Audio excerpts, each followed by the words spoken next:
चांद रात शरीयत इस्लामिया में लैलतुल जायज़ा कहलाती है और अल्लाह ताला जल्ला शानहू बंदों को इस रात नवाजता है कि पूरा महीना तुमने रोजे रखे और अब मैं तुम्हें उसका सिला अता करूँगा। और लैलतुल जायज़ा में अल्लाह ईदी अता करता है और बंदों को वो अता करता है जो वो सोच भी नहीं सकते कि हमारा मालिक हमें क्या क्या अता करता है। हर शख्स जो ईदी देता है वो अपनी ताकत के मुताबिक देता है ना। आपको भी बचपन में ईदी मिलती रही होगी, अब भी मिलती होगी, तो कोई 10 रुपये, कोई 20 रुपये, कोई 50 रुपये, लेकिन कोई ऐसा भी होता है कि जिसके पास फरावानियाँ होती हैं तो फिर उसकी ईदी तो उसकी ईदी होती है। तो हर शख्स अपनी कैपेसिटी के मुताबिक ही ईदी देता है ना। तो यार जब एक आम आदमी 10-20 रुपए दे देता है, लेकिन जिसको अल्लाह ने बड़ा नवाजा हो तो वो फिर 5 रुपए का नोट आपको देता है कि जनाब ये ईदी है आपकी, तो फिर अल्लाह कितनी ईदी देता होगा, वो कितनी करम नवाजियाँ फरमाता होगा। तो यार जब ईदी लेने का वक्त हो उस दिन हम बाजार में हो, जब ईदी लेने का वक्त, कुछ लोग अपने सारे काम और सारी खरीदारी चांद रात के ऊपर छोड़ते हैं कि उस रात को हम बाजार जाएंगे। कुछ लोगों को शौक होता है उस रात बाजार जाने का, हालांकि बाजार शर्रुल अमाकिन, बुरी जगह, सबसे बेहतर जगह अल्लाह के घर मस्जिद है और सबसे बदतरीन जगह बाजार है। तो मजबूरी के साथ बाजार में जाया जाता है।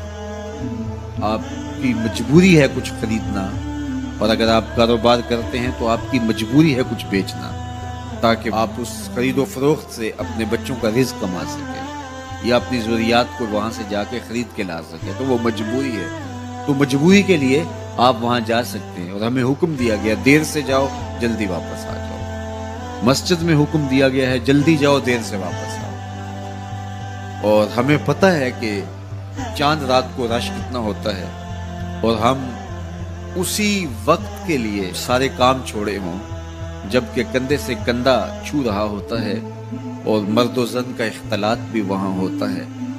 तो फिर अपने आप को बचाना और अपने आप को महफूज रखना और अपनी नज़र की इफ़्फ़त और पाकीज़गी का ख्याल रखना कितना मुश्किल हो जाएगा। अपने आप को आजमाइश में ही क्यों डाला जाए कि जिसमें हम पूरे न उतर सकें। तो इसलिए ये बात जहन में रखिएगा कि ये लैलतुल जायज़ा है, ये झोली फैला के रब से मांगने का वक्त है, ये बाजारों में आवारगी का वक्त नहीं है। तो ये रात भी हमारी अल्लाह के हुजूर इबादत में गुजरनी चाहिए, जिक्र व फिक्र में गुजरनी चाहिए, याद इलाही में गुजरनी चाहिए। तो लैलतुल जायज़ा को कभी ज़ाया न कीजिए और इस रात को बर्बाद न कीजिए। सारे महीने की मेहनत आपने जो की, अब उसका सिला लेने का वक्त है, अब ईदी लेने का वक्त है। तो ईदी लीजिए अपने रब से, झोलियाँ फैला फैला के लीजिए, उससे खैरात मांगिए, उसकी करम नवाजियाँ और उसकी रहमतें तुम्हारे ऊपर बरसेंगी, तो उनको अपने दामन में सुमो लीजिए। तो अपनी ज़रूरियात के लिए और वक्त निकालिए। और ईद का दिन भी अल्लाह ने हमें 5 नमाजों के अलावा एक इजाफी नमाज ईद की हमारे ऊपर वाजिब की है। ईद के दिन तो लोग फ़र्ज नमाजें छोड़ देते हैं, जबकि ईद के दिन फ़र्ज नमाजों के अलावा एक इजाफी नमाज रखी गई है। तो ये हमारा इम्तिहान था, हमारे 1 महीने की जो ट्रेनिंग हुई थी, उसके बाद आज ज़ोहर के वक्त, आज ईद के दिन फजर के वक्त, आज असर और मगरिब के वक्त देखना था कि उसका असर हमारी रूह में कितना उतरा है।